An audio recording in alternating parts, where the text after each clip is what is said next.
Assalamualaikum warahmatullahi wabarakatuh. A'udzubillahi minasyaitonirrajim. Bismillahirrahmanirrahim. Alhamdulillahirabbil alamin. Wassalatu wassalamu ala asyrofil anbiya wa ala alihi wasallam. Bismillahirrahmanirrahim. Lan tanalul birra hatta tunfiqu mimma tuhibbun wa ma tunfiqu min syai'in fa innallaha bihi alim. Ali Imran ayat 92.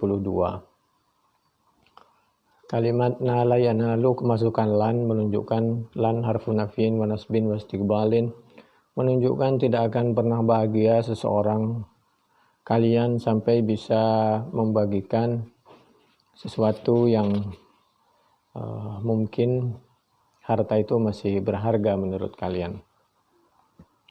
Ini pelajaran supaya kita bisa berbagi apalagi kepada orang yang sangat membutuhkan. Ali Imran ayat 92.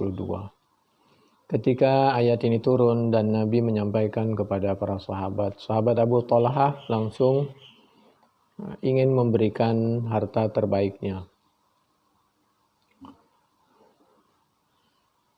yaitu kebun yang ada kurmanya, ada anggurnya, ada airnya di tengahnya di dekat Masjid Nabawi.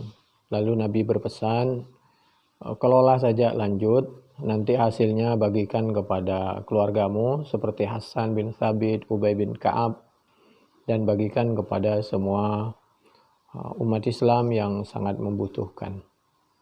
Ini Bukhari 1461, 2318 sampai 2769, 4554, 5611. Lalu bagaimana dengan sahabat yang lain? Sahabat yang lain seperti sahabat Zaid bin Harithah, amida mimma yuhibbu ila faras yuqalu lahu sabal. Kemudian beliau kepingin andil juga sehingga beliau ingin menginfakkan, membagikan kudanya. Demikian juga sahabat Ibnu Umar itu waktu itu langsung ingin memerdekakan budaknya yang bernama Nafi. Demikian juga sahabat Abdullah bin Ja'far, beliau waktu itu mengeluarkan tidak kurang dari 10.000 dinar. Kalau 1 dinar 2 juta tinggal kali 10.000. Demikian juga sahabat Umar bin Al-Khattab, beliau memerdekakan seseorang yang sebenarnya budak itu baru dibeli, tapi karena sangat berharga dan wanita itu cantik yang dimerdekakan itu langsung dimerdekakan oleh Sayyidina Umar. Begitulah sahabat dulu menanggapi ayat yang turun dan disampaikan oleh Nabi Muhammad SAW. Sahabat Abu Dzar itu beliau langsung menyampaikan ma min abdim muslimi yunfiku min kulli mali zawjain fi sabilillah illa istaqbalathu hajabatul jannah kulluhum yad'uhu ila ma indahu.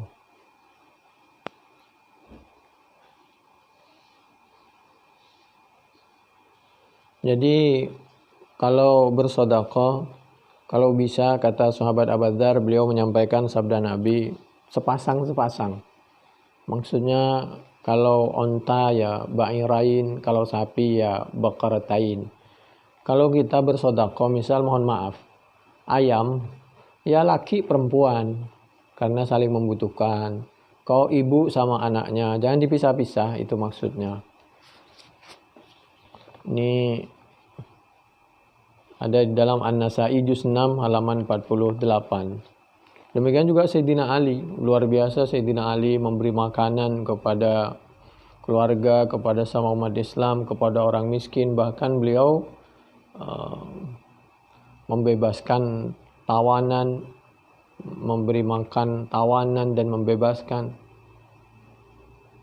membantu orang yatim wa asira. Tuh diabadikan, ini termasuk semua sahabat seperti itu.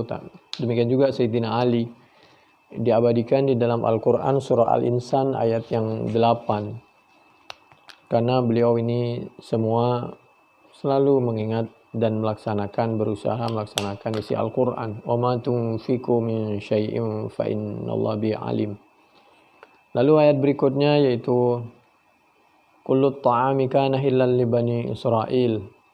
Itu Ali Imran 93-94. Illa ma harrama Israil ala nafsih min qabli an tunazzala at-Taurah.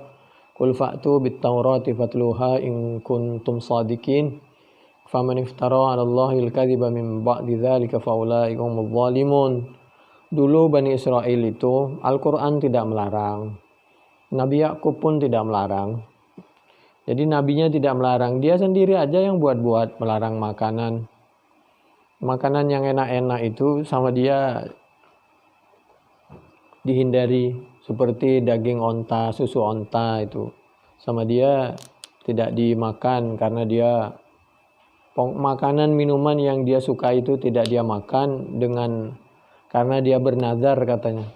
Kalau sembuh dari suatu penyakit tidak akan makan makanan yang enak. Sebenarnya makanan enak itu boleh saja, yang penting nggak boleh berlebihan dan dibagikan kepada yang butuh.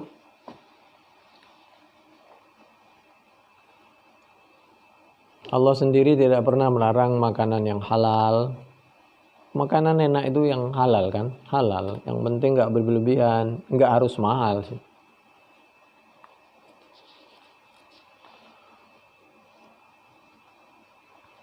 Lalu ayat berikutnya yaitu Ali Imran 96-97. Inna awwala baiti wudi'a lin-nas lalladzi bi Bakkata mubarakan wa hudan lil alamin. Fihi ayatum bayyinat maqamu Ibrahim wa man dakhalahu kana amina. Walillahi 'alan nasi hajjul baiti man istata'a ilaihi sabila wa man kafara fa innallaha ghaniyyun 'anil 'alamin. Dulu orang Yahudi itu membanggakan diri dengan Baitul Maqdis, bahwa tempat yang paling utama itu Baitul Maqdis. Lalu Allah menjawab dengan Al-Quran 96-97, tidak. Yang pertama dibangun, kalau rumah sih banyak yang sudah dibangun sebelum dibangunnya Ka'bah itu. Tapi yang dimaksud tempat yang pertama dibangun untuk ibadah itu lalladzi bi Bakkah. Jadi yang pertama dibangun untuk ibadah itu Ka'bah itu. Jadi yang utama Ka'bah bukan Baitul Maqdis. Sebenarnya sama-sama mulianya Baitul Maqdis sama Ka'bah itu. Tapi Allah ingin membatalkan pengakuan Yahudi bahwa Ka'bah itu sangat mulia, baru setelah itu Baitul Maqdis. Dan kalau masuk ke masjid itu aman dan harus diamankan. Meskipun sekarang justru yang ke masjid itu yang dituduh ya begitulah, good looking segala macam biasa itu. Itu bisa dicek di dalam Al-Qurtubi juz 4 halaman 134 cerita seperti itu.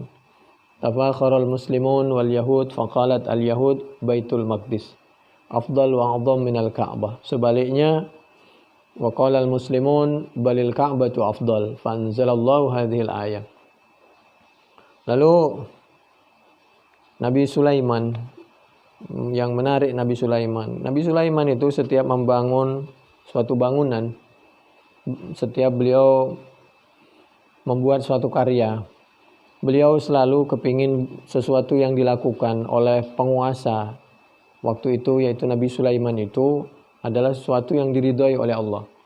Anna Sulaiman ibn Daud alaihissalam lamma bana Baitul Maqdis sa'alallaha qilalan salasan sa'alallah azza wa jal hukuman yusadifu hukumahu fa'udiyahu. Kepingin dia apabila beliau memberikan suatu hukum, jadi undang-undang, hukum itu yang diridhai oleh Allah.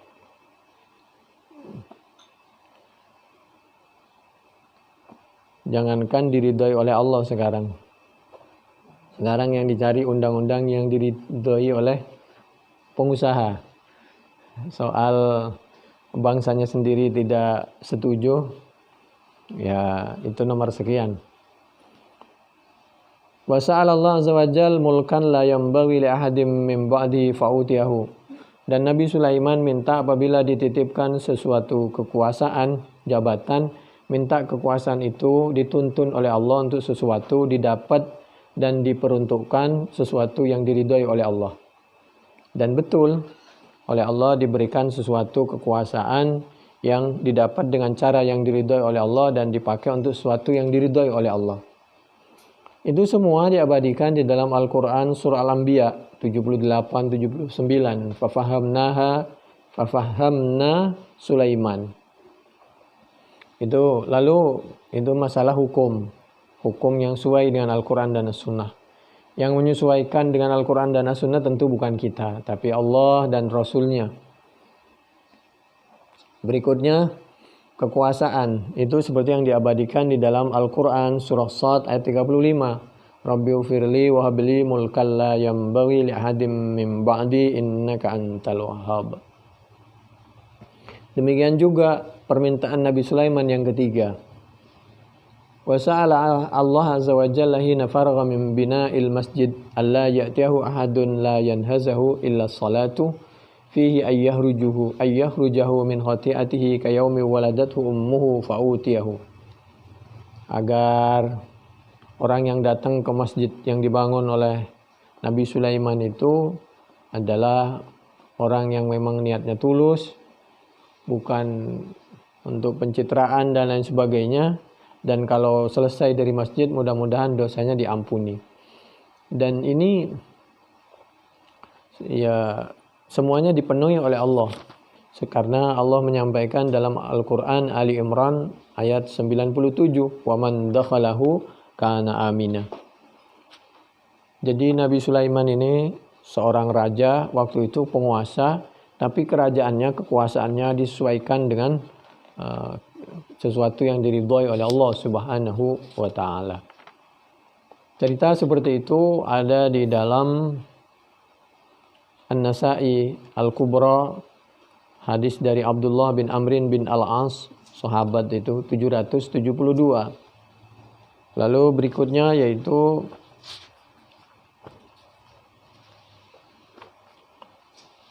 bahwa umat Islam itu harus saling membantu. Di antara contoh yang diberikan oleh Allah melalui Rasulnya dan para sahabat yaitu a'udzubillahi minasyaitonirrajim, bismillahirrahmanirrahim. Ini pelajaran dari Al-Quran surah Ali Imran ayat 96 dan 97. Berbicara tentang bakah termasuk orang haji, untuk saling membantu dan lain sebagainya. Fawalladzi nafsi biyadihi ma minkum min ahad bi ashadda munasyadatan lillah fi istiqsa'il haqq minal mu'minina lillahi yaumal qiyamati li ikhwanihim alladhina fin nar yaquluna rabbana kana yasumuna ma'ana wa yusalluna wa yahujjuna fa yuqalu lahum akhriju man araftum. Muslim 183 dari sahabat Abi Sa'id katanya. Katanya dari sahabat Abi Sa'id Al-Khudri, katanya beliau mendengar bahwa Nabi bersabda, umat Islam itu waktu dari dunia sampai di akhirat itu selalu berusaha membantu saudaranya. Besok di akhirat ketika dia di surga, dia ingat kepada teman-temannya yang belum dilihat di surga. Ya Allah, teman kami dulu sama-sama sholat, sama-sama haji, sama-sama pengajian bersama kami, kok belum kelihatan di surga. Karena tempat di akhirat cuma 2, kalau nggak di surga ya di neraka.